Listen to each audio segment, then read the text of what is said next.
Alors cette vidéo, elle est un peu improvisée, je vais vous expliquer pourquoi on va tous mourir bientôt. Je vais me baser en fait juste sur les limites à la croissance dans un monde fini. Je peux vous montrer que ça, je peux pas vous montrer la couverture d'un livre, on est en France, donc c'est interdit. Incroyable, mais bon, incroyable mais vrai. Et je me base sur l'édition qui a été éditée par euh, Rue de l'Échiquier. Donc les pages que je vais donner, vous pouvez les retrouver directement dans cette version du livre, quoi. C'est celle qui est préfacée par Jean Covici. Donc, je vais vous expliquer un petit peu, le problème qu'il y a, pourquoi il y a aucune chance que les choses s'arrangent. Ou disons, il faut croire au miracle, quoi, pour espérer que les choses s'arrangent. Je vais commencer par la fin, en fait. Je vais vous expliquer, on va commencer par ce qui va vous faire rire. Donc ça a été écrit en 2003-2004, peut-être un tout petit peu avant, mais dans les environs. Il y a des trucs qui datent de 74 parce que c'est une réédition avec, les données en plus de Denis Meadows. Donc Denis Meadows, c'est le mec qui avait fait, le rapport là, les limites à la croissance. Donc là, c'est une version étendue quoi, du livre. Et il dit, non, je peux pas vous lire un livre, hein, effectivement, on est en France, mais je peux vous paraphraser ce qui est écrit en gros. Quels sont en gros les symptômes qui nous font dire qu'on va assister très rapidement à un effondrement? Eh ben, c'est lorsque tout est dirigé vers les activités pour tenter de sauver la planète, déjà. C'est lorsque on arrête de construire finalement des choses pour les autres hommes, mais on se concentre sur l'extraction d'énergie. C'est lorsqu'on a des technologies qui permettent de plus en plus d'exploiter de l'énergie qui est enfouie et loin, donc on peut penser au gaz de schiste directement, mais à tout en fait. C'est lorsque les mécanismes qui contre la pollution commencent à arrêter de fonctionner. Donc on peut voir l'acidification des océans ou finalement même les forêts amazoniennes qui vont finir par inverser totalement le fait que ça soit un capteur de CO2 va devenir un émetteur de CO2. On en est à ce stade, hein.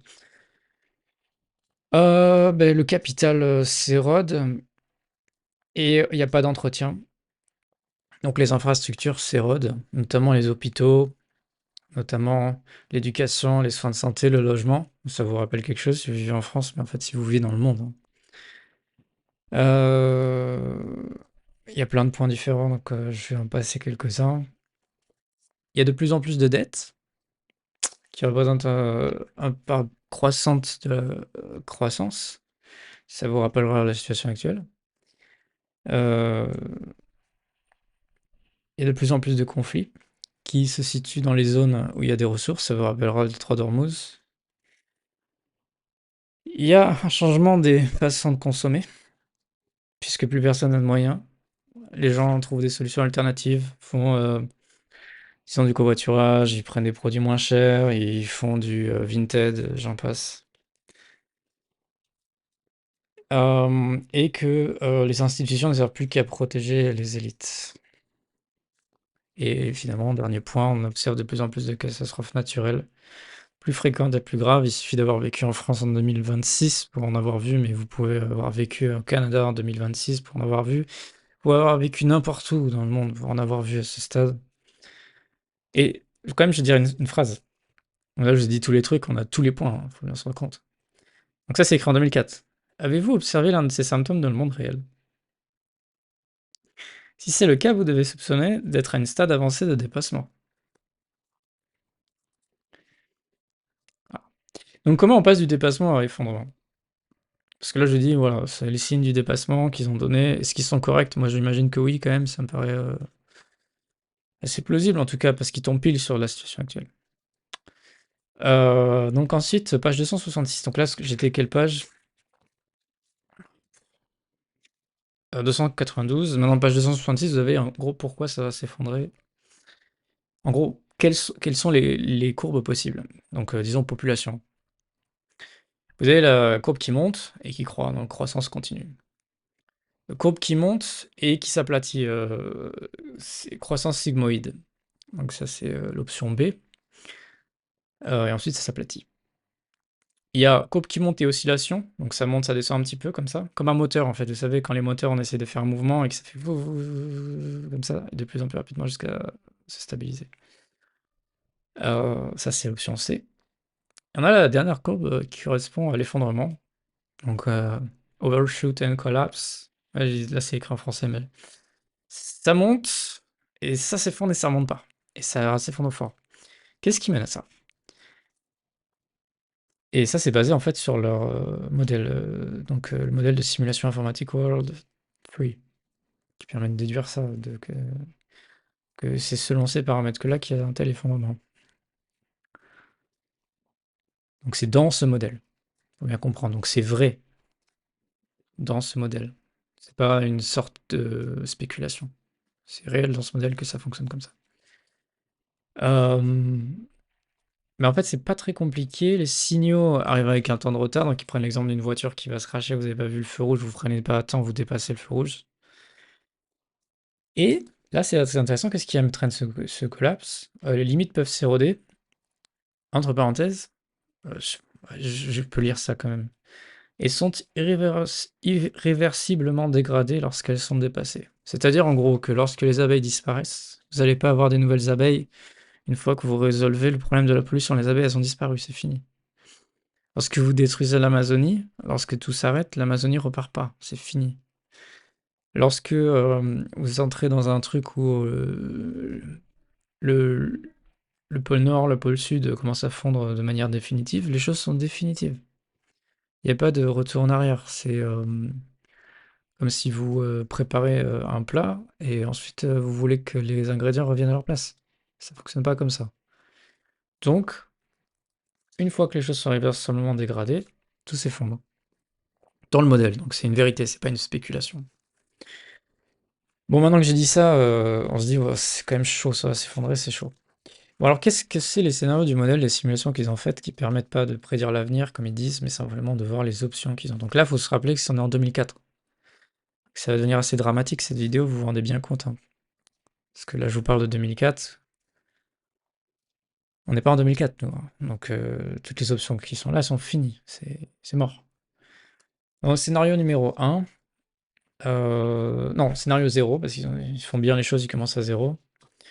Bah, en fait, tout va bien dans le meilleur des mondes, c'est la croissance, il y a pas de limite, la nature, on a une quantité illimitée de ressources, enfin bon, il y a plein de choses. C'est pas exactement ça, mais vous pouvez lire le livre, vous trouverez. Ils disent eux-mêmes, c'est pas du tout représentatif. Et vous pouvez voir, hein, les paramètres exacts qu'ils ont utilisés pour faire ça. Effectivement, c'est représentatif de rien du tout. Ça veut dire qu'en gros, c'est l'utopie, ils appellent ça l'utopie d'ailleurs, le meilleur des mondes. Enfin, pas le meilleur des mondes, parce que vous allez croire que je fais référence au livre de meilleur des mondes, mais c'est pas de Huxley. Mais c'est pas ça dont je parle. Juste une utopie, quoi. Voilà. Donc maintenant, on arrive au scénario réaliste. Scénario numéro 1, as usual, mais c'est-à-dire comme d'habitude, mais à partir de 1974. Donc, comme je vous dis, je peux pas vous montrer les pages du livre. La population monte, et vers 2030, 2040, il n'y a pas la séparation exacte, mais on peut inférer que c'est 2030-2040. La population s'effondre, l'espérance de vie s'effondre au niveau de 1900, hein, donc au fur et à mesure, mais on arrive à potentiellement une espérance de vie mondiale de 30 piges, quoi. Voilà, tout va mal. Ça, c'est si on continue as usual en 2004. Faut bien se rendre compte qu'en 2004, ils consommaient beaucoup moins qu'aujourd'hui, hein, donc ça, c'est pas le scénario du pire. Maintenant, on va dire, bon, ok, on fait la même chose, on consomme comme aujourd'hui, mais cette fois, on double le nombre de ressources qu'on a au départ. On va dire qu'on s'est trompé, il y a 2 fois plus de ressources naturelles que prévu. Ça s'effondre vers avant 2050. Tout s'effondre, la population. Et ça s'effondre encore plus fort.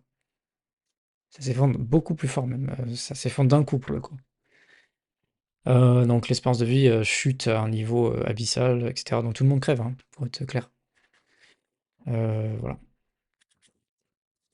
Donc ça c'est déjà un scénario optimiste, hein. On va continuer, on va prendre les scénarios suivants. Ils ont essayé en gros de dire qu'est-ce qu'on peut faire pour contrer tout ça, pour trouver un scénario qui permette que tout s'effondre pas, quoi, à travers ce modèle. Alors, on arrive au scénario numéro 3. ou on rajoute des ressources non renouvelables plus accessibles, des techniques de contrôle de la pollution. Je crois que là, c'est vraiment hard, hein. La technique de contrôle de la pollution, on est sur un truc où, à partir de 2022, il y a 4% de contrôle en plus de la pollution par an. Qui nous amène, il me semble, hein, à un truc genre 95% de réduction de la pollution en 2100. Depuis 2004, on s'est donné à fond, on a réduit la population, la pollution à fond. Que fait la courbe de population dans ce cas-là? Effondrement. Effondrement qui arrive, cela dit, vers 2050 et qui est limité. Enfin, quand je dis limité, là on parle peut-être, si on fait un ratio par rapport au nombre d'habitants qu'il y a sur Terre, on parle de peut-être genre 200 millions de morts. C'est limité là, c'est pas mal déjà.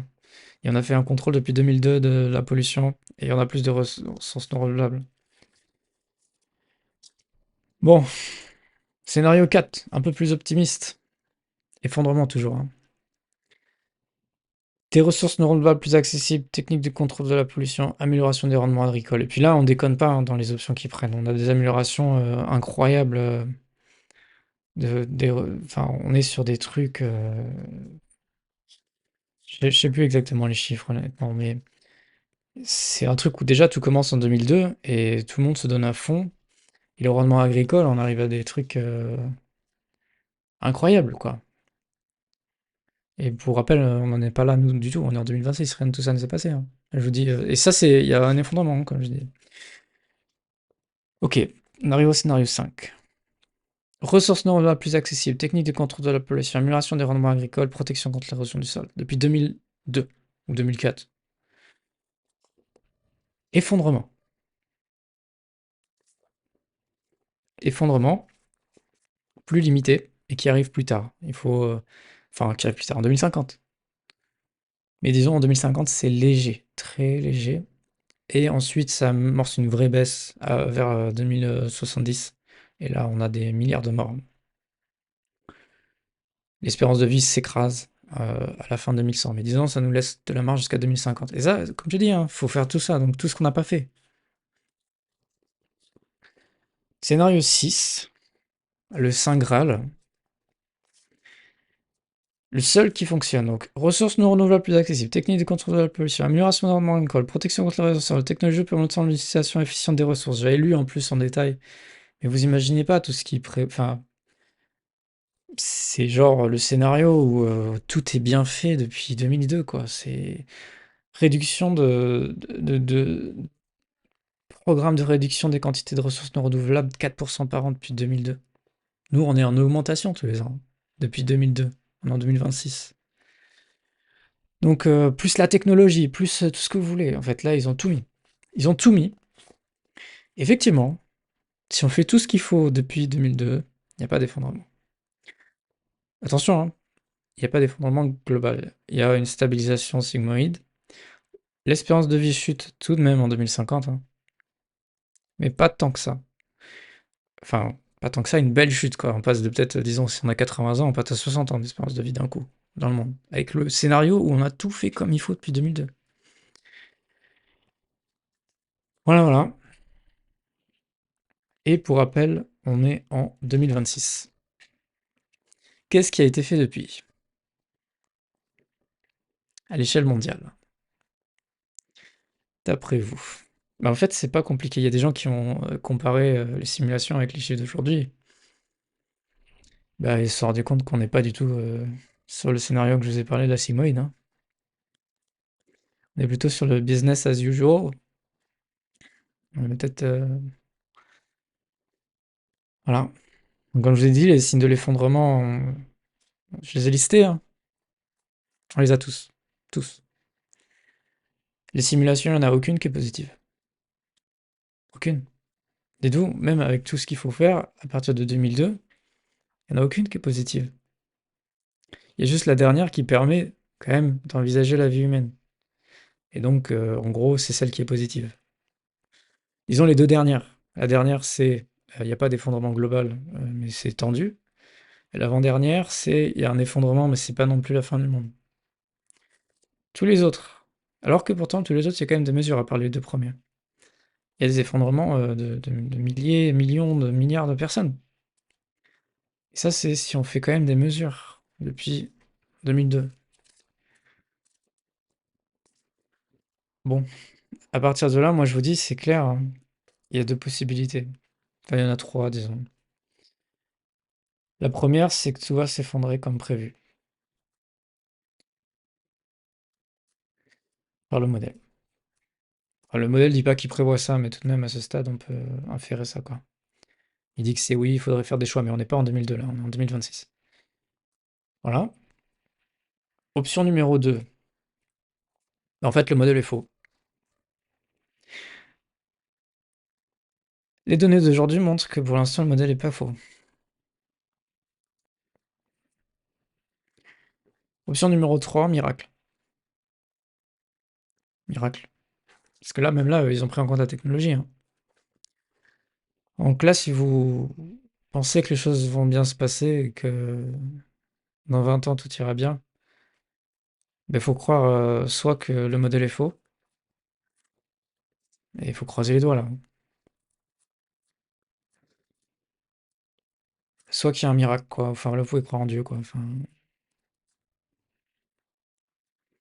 un miracle technologique, un truc qu'on n'a pas vu, qui va sauver le monde, faire advenir. Enfin, voilà, faut délirer là. Voilà.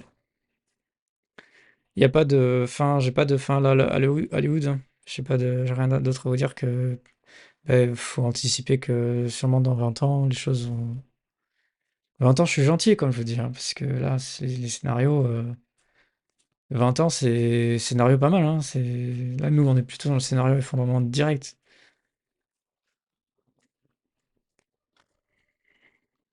Voilà.